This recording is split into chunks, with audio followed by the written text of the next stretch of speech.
Hi, I'm Rachel, and welcome to my NaNoWriMo 2022 Week 4 vlog. Last week's vlog turned out to be a little longer than my usual, so maybe this week I'll try to keep things a little shorter. Knock on wood, knock on skin, what have you. I do tend to ramble a lot, but this week is a bit of a crazy week in the US. We have Thanksgiving coming up on Thursday, and that means I'll be spending a lot of time this week with family. And when I have time to myself, I should probably take that time to do more writing and less rambling on this vlog, as fun as it is. But we'll see how it goes, because hopefully I'll have some fun things to continue to show you throughout the NaNoWriMo experience. I'm feeling pretty optimistic about where I am now, and I'm hoping that optimism will carry me through this unusual week with all of its time constraints and all of the things I'm excited for and seeing family. So yeah. And speaking of maybe not doing so much writing, today I do have some non-writerly plans. I have some books that I want to donate to my local Friends of the Library bookstore, and after that I'm going to go ahead and treat myself to see what's on their shelves that I might be interested in buying. I tend to do a whole scavenger hunt thing because I have so many books on my TBR. I see which ones are there, and that keeps me from buying too many, hopefully. Knock on flesh again. And luckily the bookstore is also connected to one of my county's branch libraries, so I figured I'd, of course, take my laptop and get some writing done. I am still working through my midpoint chapter of my fantasy project, and then weirdly enough, at the end of the day, I have to send some earlier chapters, way earlier chapters, to my beta reading group. Because we are slowly reading through each other's sci-fi and fantasy chapters. So I will be revisiting like chapters 4 and 5 and tweaking things and putting in stuff that in fact I've been thinking a lot about this month with world building tweaks that I want to put in. So it'll be a weird topsy-turvy sort of experience with like facing the blank page and then doing some revisions as well. So yeah. I'm in deep with the fantasy project, and I definitely hope that will carry me through the Thanksgiving week.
It is the start of a new work week, but a much shortened work week because of the aforementioned Thanksgiving holiday.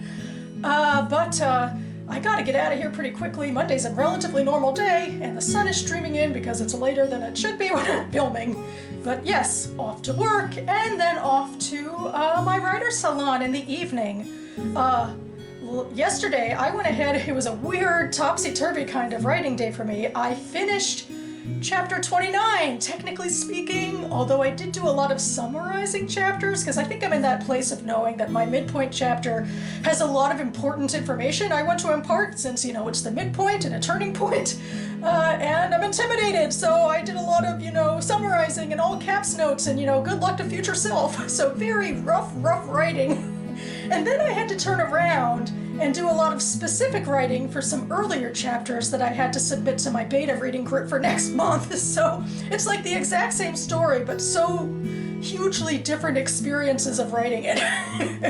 It was kind of stressful, really, to be able to force myself to have to be able to write so specifically and you know, with actual, you know, words to share with other people in my writing project after, you know, You know, there's a freedom really in just writing for yourself and knowing that a first draft can be crap. But you can't share a completely crap first draft with other people. Hopefully it's not too, bad overall in any sense of the word, but I did what I could with it. I'm excited, all of my world building is coming together and it's making it stronger than what it used to be, so I guess I am team world building even if I'm way too far down that rabbit hole.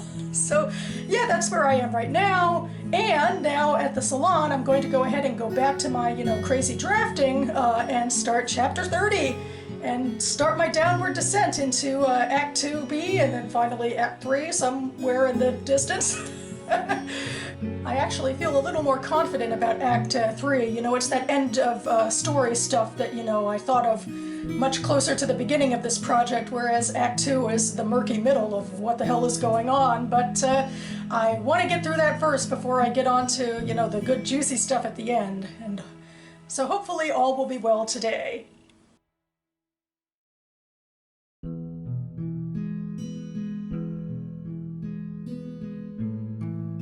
Nano isn't posting any live streams, write-ins, author interviews to their YouTube page this week, I don't believe, so I figured I would go ahead and highlight somebody else, because a whole bunch of, author tubers and the like are making content to celebrate Nano, and someone I found this year is Heidi Epp at Listen, I Have an Idea. She has been posting daily vlogs, and she's been very inspiring, and in fact is going to complete Nano early, I believe. Her last video said why she wouldn't be finishing Nano this year, but I believe that refers to not writing all 30 days, because at the end of the month she is traveling to Rome, and I am not jealous at all. But anyway, I find her content very inspiring. And just like that, after a long day of writing, chapter 13 is done, officially with 2,641 words. That's the total count for the chapter. It's looking fantastic. Not only that, but we cracked the 40,000 word mark.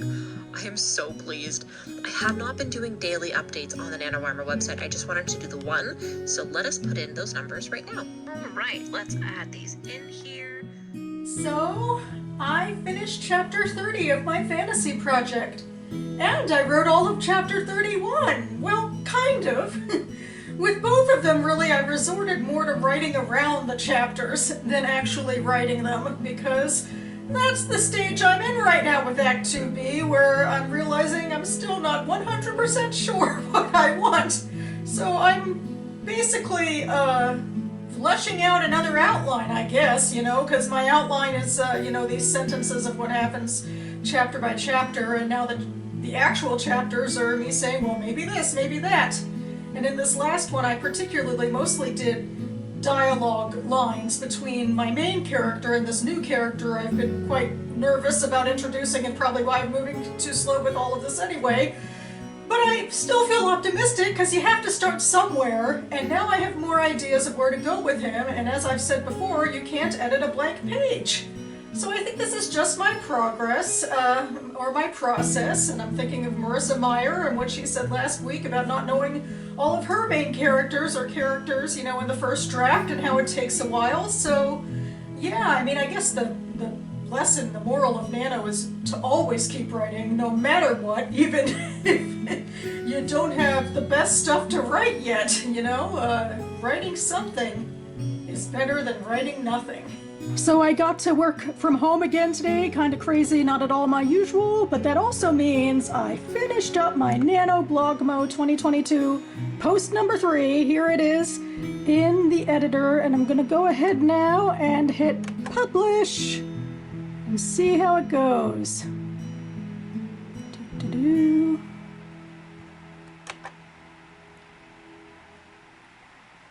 Ta-da! If you can tell from this huge picture, it's all about me geeking out over His Dark Materials Season 3, which is coming out very soon, and I am so excited. December 5th, December 5th, December 5th.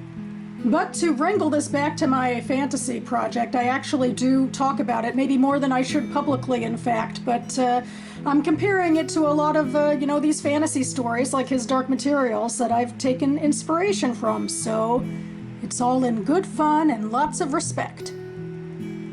Heading out the door to spend Thanksgiving in Baltimore with family. Funnily enough, the last time I took you out here a couple weeks ago into the hall, the lights were completely different.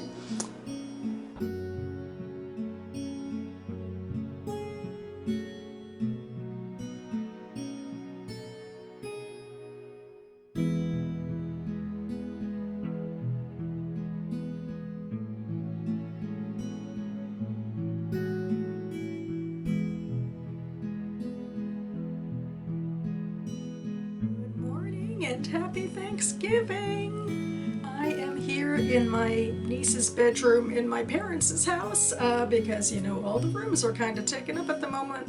It's a pretty small gathering, actually, for Thanksgiving this year with my family. Very small amount of us here, but yeah, not sure exactly what the day is going to bring. Used to be much different when we had more people around, but anyway, maybe I will have some more time to write this afternoon. Maybe I'll get to watch the Macy's Thanksgiving Day Parade. I'm not sure, trying to keep things pretty light. I'm a little bit behind on the word count right now, but only by a couple hundred. Yeah, I think hopefully I have some time to be a little bit chill. I'm looking forward to catching up with some people, but also looking forward to getting some words in.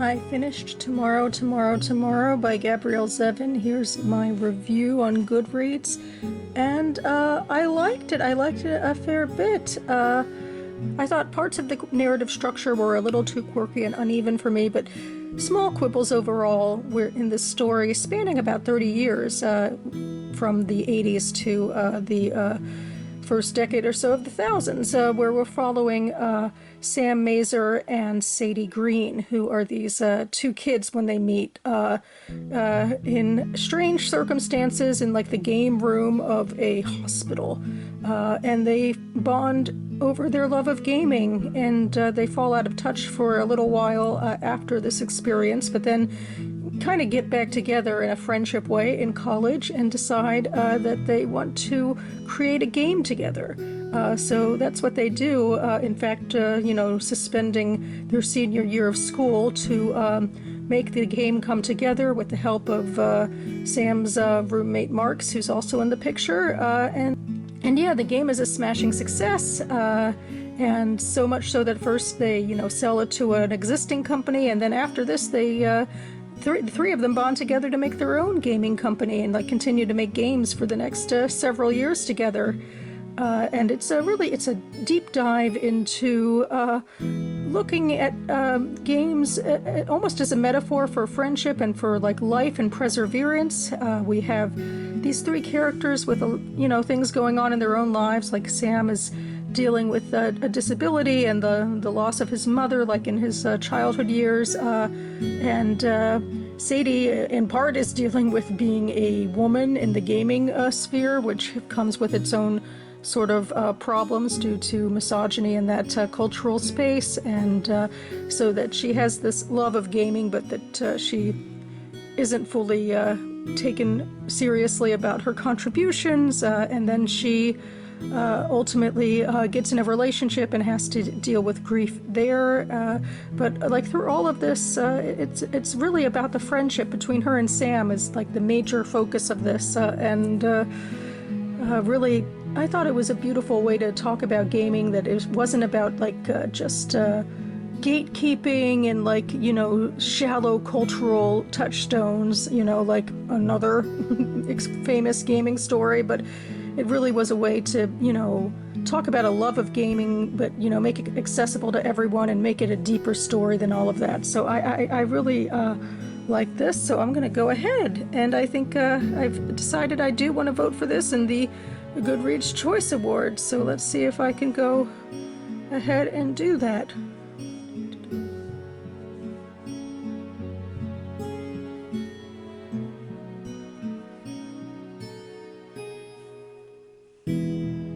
Ba, ba, ba, ba.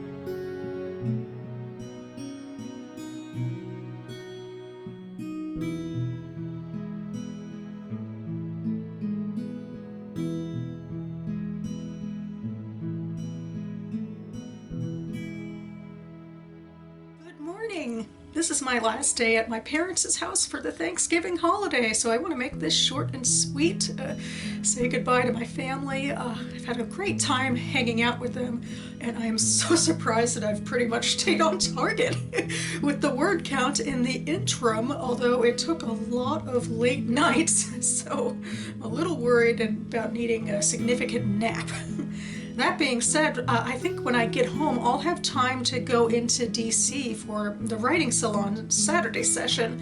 And I was debating maybe I could go in on Zoom instead, but I do want to start my next chapter, chapter 32 of my fantasy project, and it always is easier for me to write in person with them than over Zoom, so I might go ahead and rally and get down there this afternoon.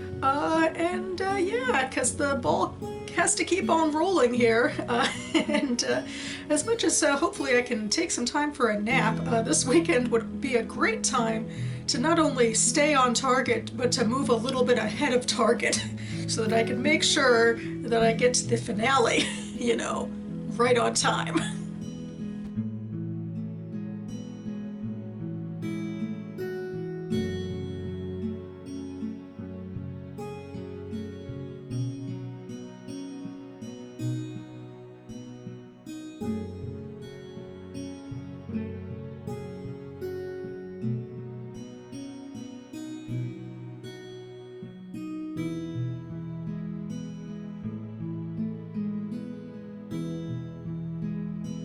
My travel plans changed from what I thought they would be, and I ended up not getting home in time to attend the salon, so womp womp. But I did go ahead and finish this book, The Vanished Birds by Simon Jimenez, and I really liked it.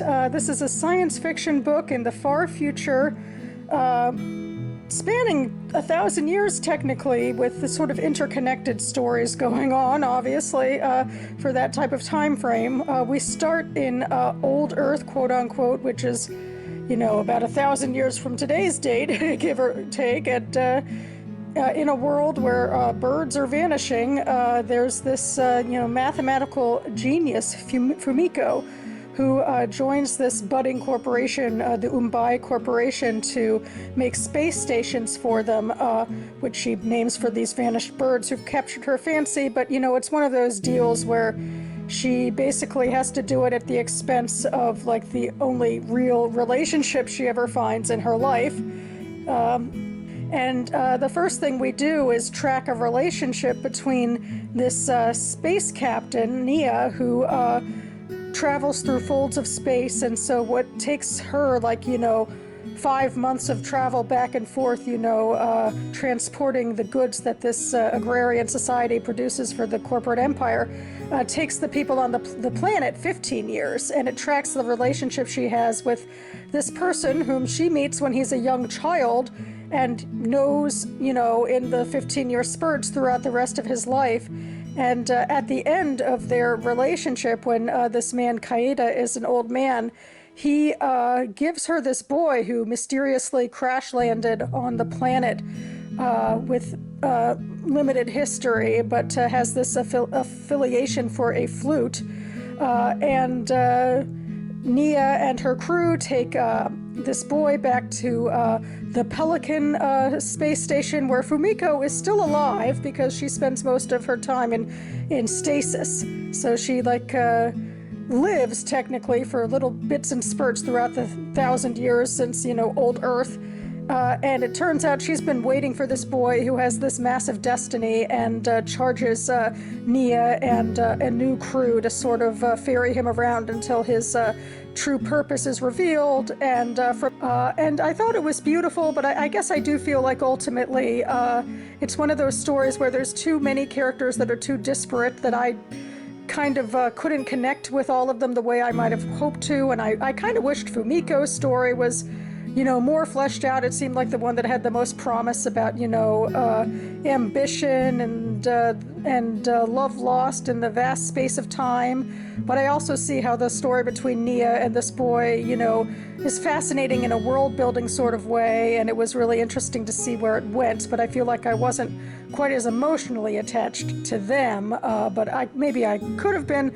I don't know, it's one of those difficult things because, I love Maximus science fiction that bites off all of these huge questions about time and space and human relationships and corporations, among these vast swaths of, millennia and technological wonders and all of that. But at the same time, sometimes I miss sort of the intimacy of a story that's a little smaller in scope, I suppose, and I worry that a smaller story in scope here would take away from the wonder. But anyway, I guess ultimately I feel more positives about this book than negatives, and I'm just hugely impressed by Jimenez's imagination, and that's certainly what I want to take with me as I continue to work in my own fantastical project, my fantasy project, throughout the rest of NaNoWriMo and beyond. Got my leftover apple pie, woohoo! A wonderful end to Thanksgiving.